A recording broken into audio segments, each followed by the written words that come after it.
Hi there, this is part 2 of the French braid. I'm going to give you an extra variation on it. I just took out the French braid that I showed you, and what I'm going to do is do it what we call inside out. Now when you do the French braid and you take each piece and you're pulling it from the bottom up to the top, and then the other side from the bottom up to the top, from the bottom up to the top, and then each time you grab a new piece of hair and pull it in. Well, this time I'm going to do the reverse of it.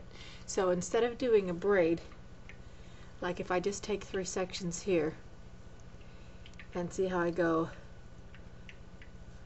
from the bottom to the top to the bottom to the top like that, and I get a little braid like that. Well, I'm going to reverse the braid, and instead of going to the inside, I'm going to do it to the outside. Now this kind of a braid, it's not going to make a difference. It's going to look exactly the same. But watch when I do it with a French braid. And it looks really, really amazing if you weave in with it different ribbons. I remember when I played tennis all through high school, and on competition days and stuff, one of the girls on our team always had her mom weave our school colors ribbons into her hair, and I thought that was so cool. So I learned how to do that too, and it's really, really neat, especially for something like that, like a competition. Okay, so I'm going to start the same way with the section up here. Just enough to grab onto, because that's your starting point.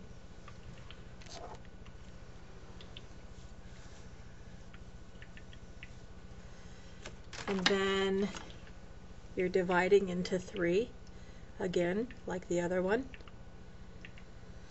Okay, but now this time, instead of starting from underneath and going over like that, I'm going to go like inside out.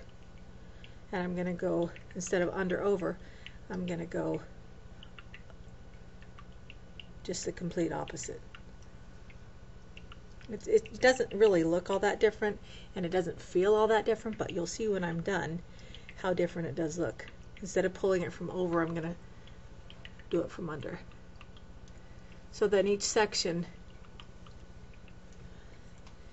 is going to be pulled under instead of over, and that way the braid will be sitting on the top instead of on the bottom, and I'll let you see what that looks like in just a second here.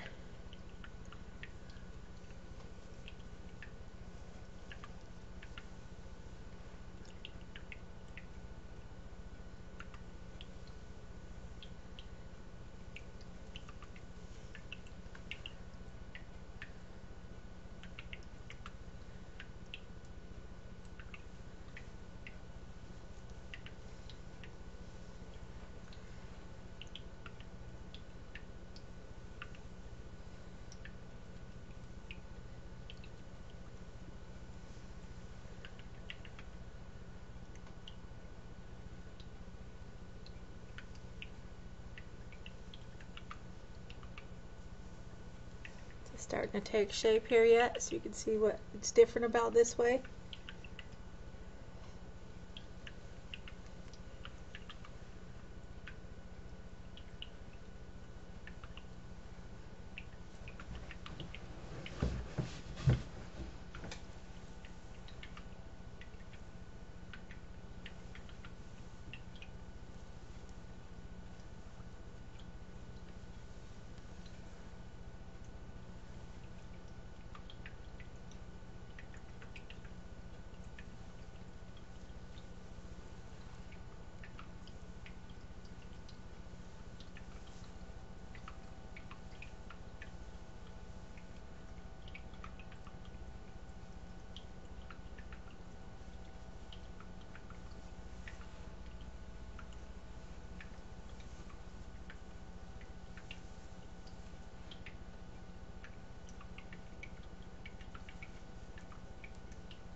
Now, of course, I can't see what I'm doing. Hopefully you can see what it is, but I can feel that now instead of the braid part really kind of being hidden underneath, it's on top.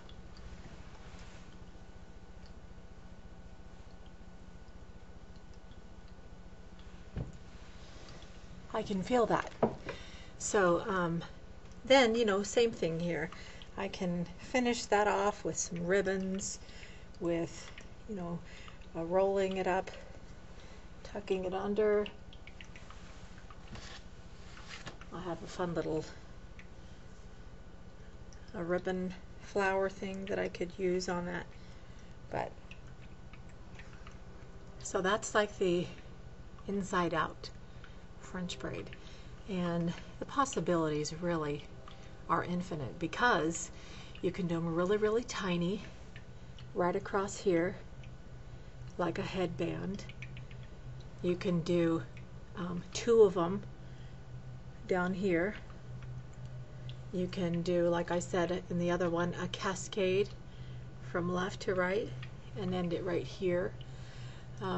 I mean, really, there's just no end to what you can do with your hair. So you can see how easy it is, and it wasn't easy my first time doing it.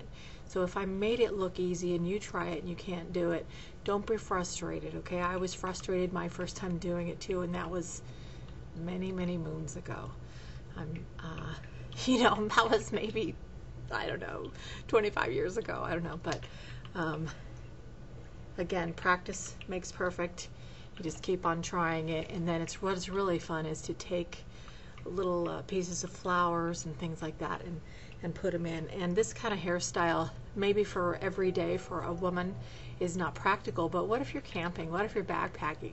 What if you're at a girls' camp or retreat and you know you don't have access to a shower and curling iron and flat irons and all that stuff, but you do have wilderness around you and there's lots of wildflowers and stuff? How fun is that to, you know, make a little halo of a braid and then tuck in some little wildflowers? Just something fun to do. So hopefully that was pretty clear about how I did it and how easy it can be. It is easy on other people, but you could see it's just easy to do on yourself too, even though I didn't even really need a mirror to do it.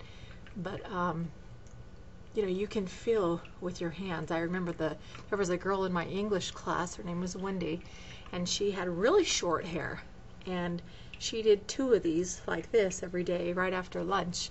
And I'm like, how does she do that with such short hair? And so I had her sit down in front of me, and I copied what she was doing with her hair on my hair. And so, I mean, that's kind of how you get to learn to do it, is you have a mentor who knows how to do it, who is willing to teach you. So you can stop and start, and that's the beauty of having YouTube. You're so lucky.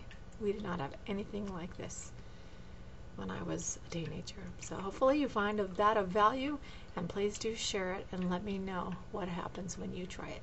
Thank you so much, and watch how easy this is to take out.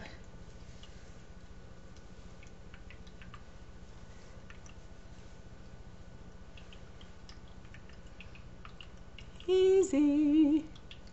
And if you do leave that in, you know, a day or whatever, the next day you can have nice, real wavy hair. If you do one of my other tutorials, it's what's called the fishbone, and you do it with 2, and it's really, really tight weave. It's a lot more difficult to just take that one out as it is a French braid. So, but you can do a French fish tail, and it's the same concept, but instead of 3 pieces, you're just using 2. So have fun experimenting and let me know what happens. I'm Dianne Hanks.